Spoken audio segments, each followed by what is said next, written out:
Qatar, prix de l'Arc de Triomphe, ils sont 19 au départ, 2400 mètres à parcourir. Sur la grande piste de Longchamp, évidemment, c'est la lisse à zéro.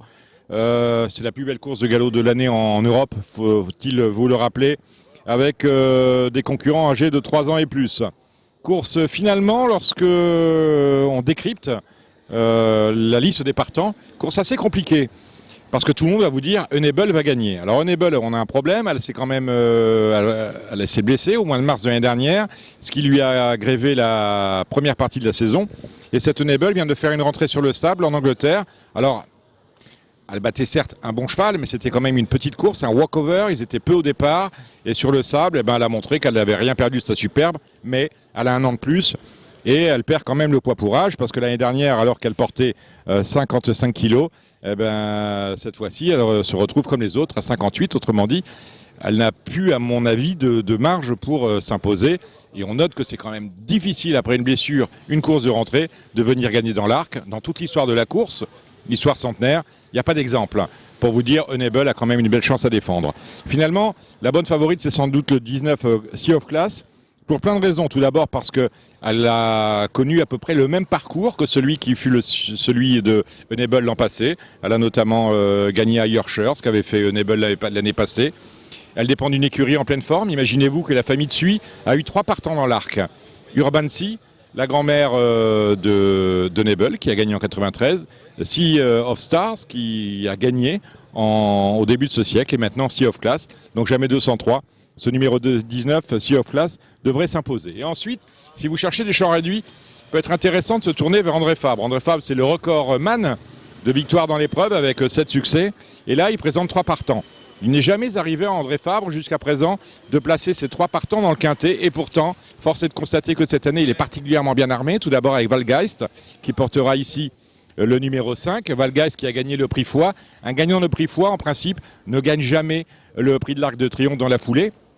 Mais parce que la dernière édition où c'est arrivé, c'était à la fin des années 80. Vous voyez que ça date un peu. Donc lui a une première chance. Et ensuite, on a 2 concurrents qui viennent de terminer non loin de lui.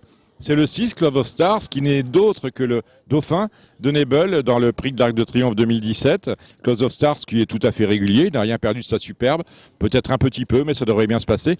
Et on a le magnifique Talismanique, je dis qu'il est magnifique parce que c'est vraiment un très beau cheval. Et si d'aventure ce prix de l'Arc de Triomphe était un concours de modèles et allures, eh bien il décrocherait sans aucune opposition la palme. Donc mes 4 bases seront celles-là. Ce sera Sea of Class avec les 3 chevaux d'André Fabre, à savoir Clouds of Stars, Talismanique et Valgeist dans l'ordre que je choisirai.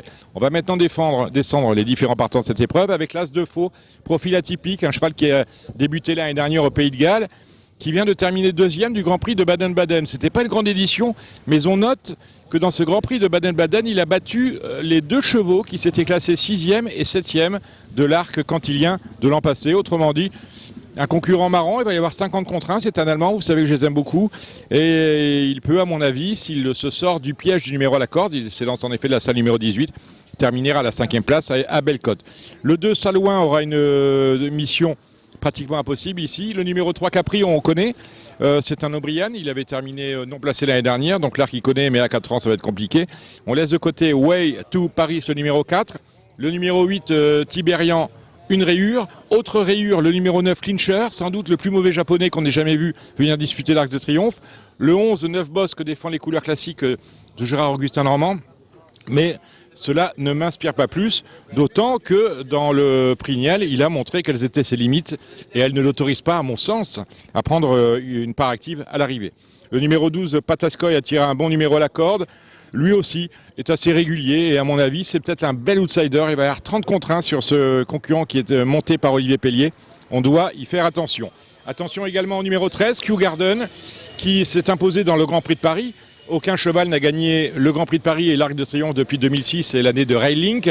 Mais lui, après le Grand Prix de Paris, s'est imposé dans le Saint-Léger de Doncaster. C'est finalement ce qui me gêne, parce que le Saint-Léger de Doncaster, c'est le tombeau des chevaux qui se préparent pour l'Arc. Ils ne font jamais l'arrivée. Donc c'est à vous de voir. Le 14, Teddy Hoffman, débute sur la distance, sera muni d'œillères. Il défend les couleurs classiques de l'écurie Nirkos. mais on n'est pas sûr du tout cette nuit, à mon avis, ça va mal se passer. Tout comme cela se passera mal pour Louis d'Or, le numéro 15. On parle là de la ligne du prix du Jockey Club Cantilien. Elle n'est pas bonne, on raye.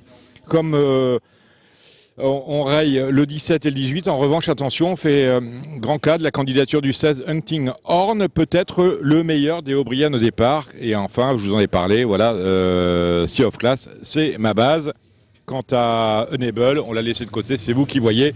Mais c'est pas trop ma tasse de thé, éventuellement, pour 2 euros, faites Unable, Sea of Class, Valgeist, Talismanic et Close of Stars. Voilà qui me permet d'avoir résumé un petit peu de quel côté allait se tourner cette course à mes yeux. Je vous retrouverai la semaine prochaine. Je pense qu'on va parler un peu de trop, mais également de Longchamp, où il y a encore des courses la semaine prochaine. Ciao.